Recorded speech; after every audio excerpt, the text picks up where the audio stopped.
Just like those brave American soldiers who landed in Sicily in 1943 and stormed the Normandy beaches in 1944, young Israeli men and women are fighting today for our freedom, for our civilization. The elites that rule our societies, our so-called leaders, have converted to the sick ideology and the sick philosophy a long time ago that all cultures are equal. Government leaders, judges, even some churches, trade unions, university, the media, all of them are blinded by the political correctness and have chosen the side of Islam. Well, let me tell you, ladies and gentlemen, all cultures are not equal. Our culture that is based on Christianity, Judaism and humanism is far better than the Islamic culture.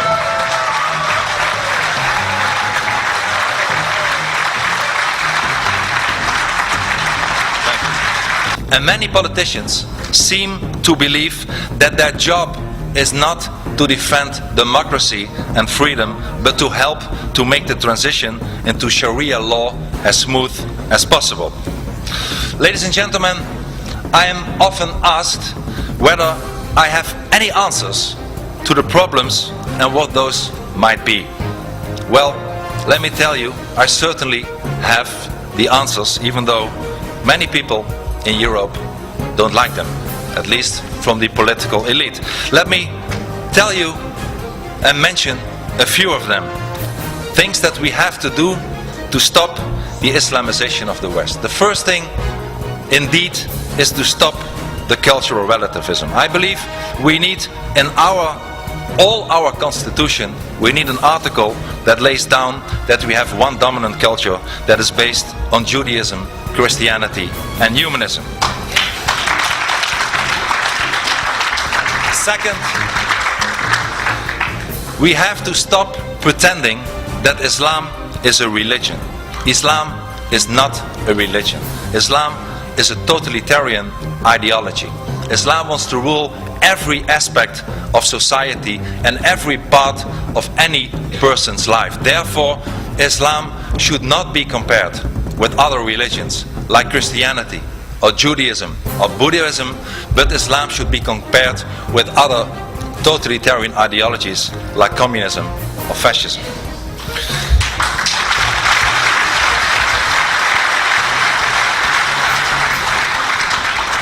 And if we would acknowledge the fact that Islam is not a religion but an ideology, it means also that the right to all these religious freedoms do not apply to Islam. Ladies and gentlemen, a very important thing to do, and I proposed it in the Dutch Parliament many times, is to stop the mass immigration from Muslim countries.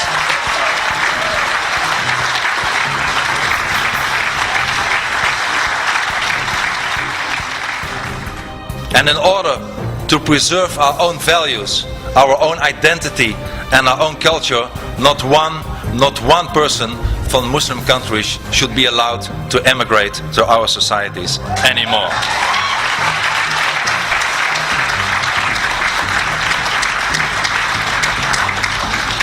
Let us also be tough on those people who do not want to integrate. For people who are already in our societies and are from Muslim and Islamic background, let me tell to them that if they adhere to our values, to our constitutions, that they are welcome to stay and they are equal as anybody else, since we have no hate to any person whatsoever. But as soon as they have an idea that they think about Sharia, that they think about jihad, that they commit criminal acts, we tell them, we expel them, we tell them, there is the door, you have to leave our society.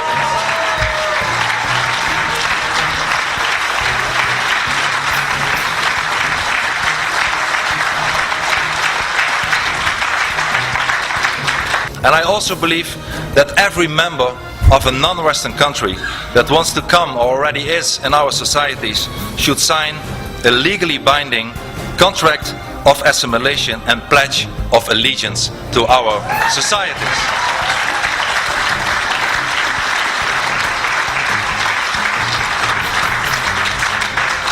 And ladies and gentlemen, we also have to stop the building of new mosques in our societies. Yes.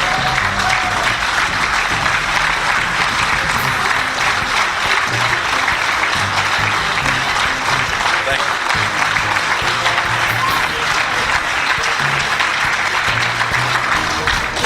And I believe we should not allow one brick for one mosque to be built in our Western society as long as no churches or no synagogues are being allowed in countries like Saudi Arabia.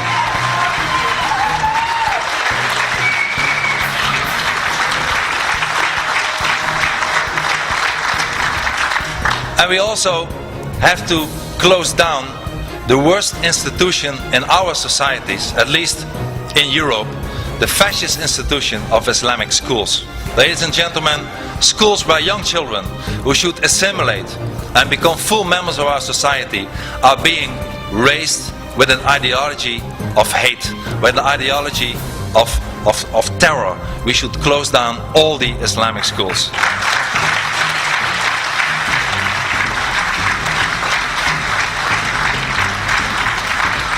And as a last example, and maybe one of the most important examples, I think we have to get rid of our current weak leaders. We have no leaders anymore.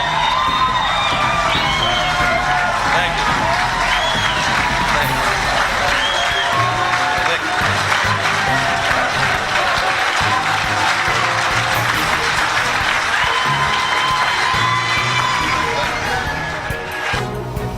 Thank you. In short, we have to go on the offensive and we have to start fighting back.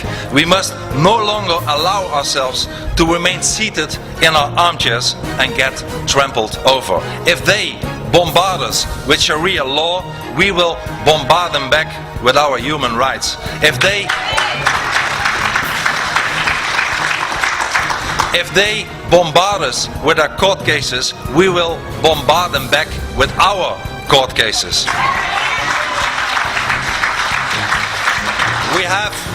We have, ladies and gentlemen, finally we have to start fighting back and show that millions of people all over the world are sick and tired of it all and refuse to take any more. We must make it clear that millions of freedom-loving people are saying enough is enough. Ladies and gentlemen, we all have to struggle, and indeed it is a struggle.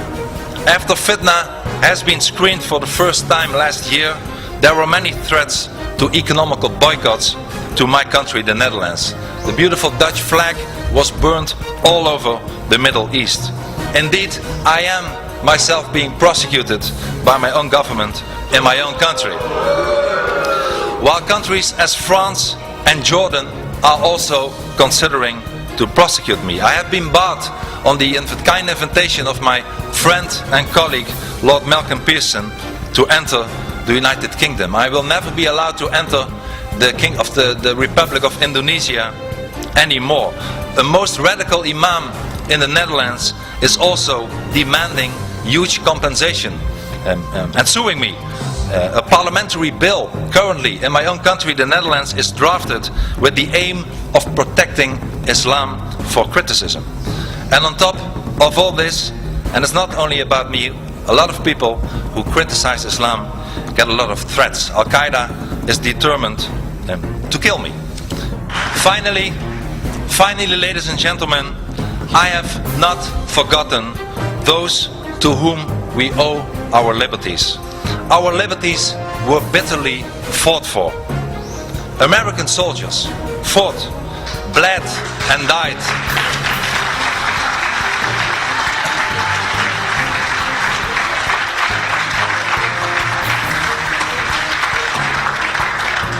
American soldiers fought, bled and died for European freedom.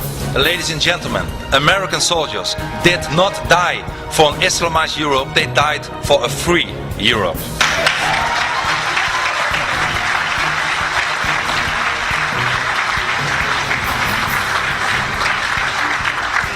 Everything that we stand for has to be defended with all our might. Our identity, our culture, our values, our democracy, our freedom, our civilization.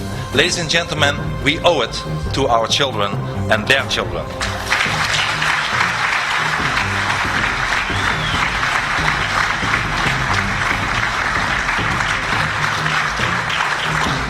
We will never give in.